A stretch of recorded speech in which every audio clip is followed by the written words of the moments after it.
इन दिनों कंजक्टिवाइटिस के मामले काफ़ी तेज़ी से बढ़ रहे हैं। कंजक्टिवाइटिस को सामान्य शब्दों में आई फ्लू कहा जाता है। यह एक संक्रमण है जो कंजक्टिवा में सूजन आने के कारण होता है। बरसात का मौसम आते ही अपने साथ बीमारियां लेकर आता है। एक तरफ जहां लगातार हो रही बारिश की वजह से बाढ़ जैसी हालात की वजह से जनजीवन अस्त व्यस्त है, तो वहीं दूसरी तरफ इसके कारण आई फ्लू का खतरा भी बढ़ रहा है। बीते कुछ समय से लगातार आई फ्लू के मामले सामने आ रहे हैं।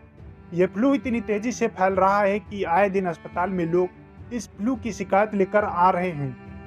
कंजक्टिवाइटिस लंबे समय से मानसून में होने वाली बीमारी रही है।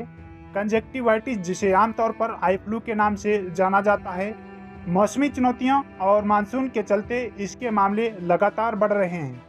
अकेले महाराष्ट्र में कंजक्टिवाइटिस के 39,000 मामले सामने आए हैं। कंजक्टिवाइटिस के कुछ आम लक्षणों में दोनों या एक आंख का लाल होना या उनमें खुजली होना, आंखों से बहुत ज़्यादा पानी बहना शामिल है।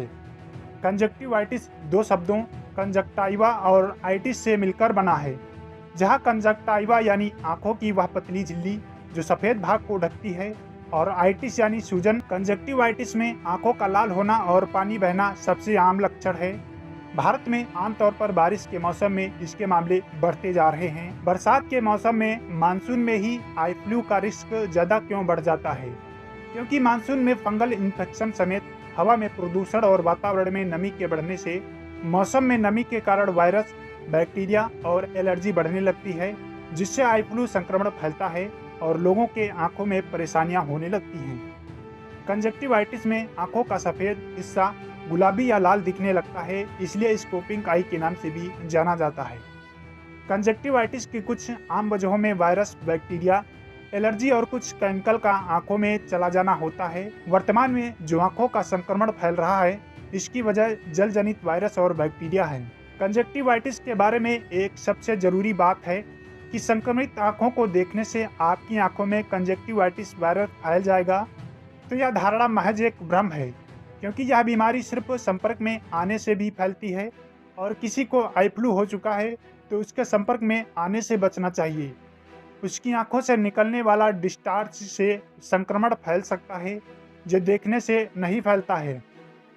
कंजक्टिवाइटिस के आने के बाद लोग कहते हैं कि काला चश्मा पहनना चाहिए, लेकिन इससे फायदा क्या होता है? चश्मा पहनने से जलन को रोकने में मदद मिलती है, आंसू और आंखों में होने वाली चुभन थोड़ी कम हो जाती है। लेकिन इसके पहनने से अगर यह सोचते हैं कि संक्रमण का प्रसार रुक जाएगा, तो यह सोच गलत है।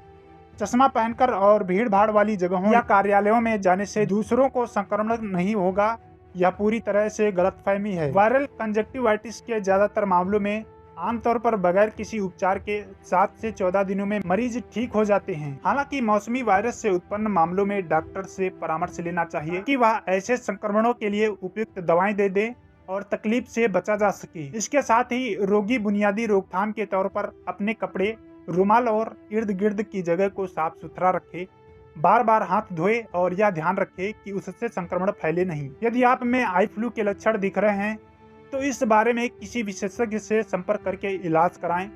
खुद से ही या ओवर द काउंटर दवाओं या आई ड्रॉप्स का इस्तेमाल ना करें, इससे जोखिम बढ़ सकता है।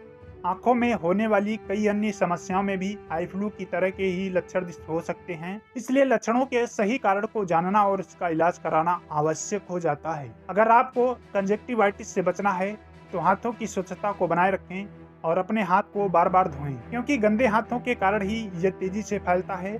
गंदगी और ज़्यादा भीड़ वाली जगहों पर जाने से बचें। वहीं अगर आपको आई फ्लू नहीं है तो भी संक्रमित व्यक्ति के संपर्क में आने से बचें और उससे हाथ ना मिलाएं। अगर आप इन बातों का ध्यान रखेंगे तो इस समस्या से आसानी से बच सकते हैं। दोस्तों, आपको यह इन्फॉर्मेटिव वीडियो कैसी लगी हमें नीचे कमेंट बॉक्स में लिखकर ज़रूर बताएं। वीडियो अगर पसंद आई तो वीडियो को लाइक ज़रूर कर दें।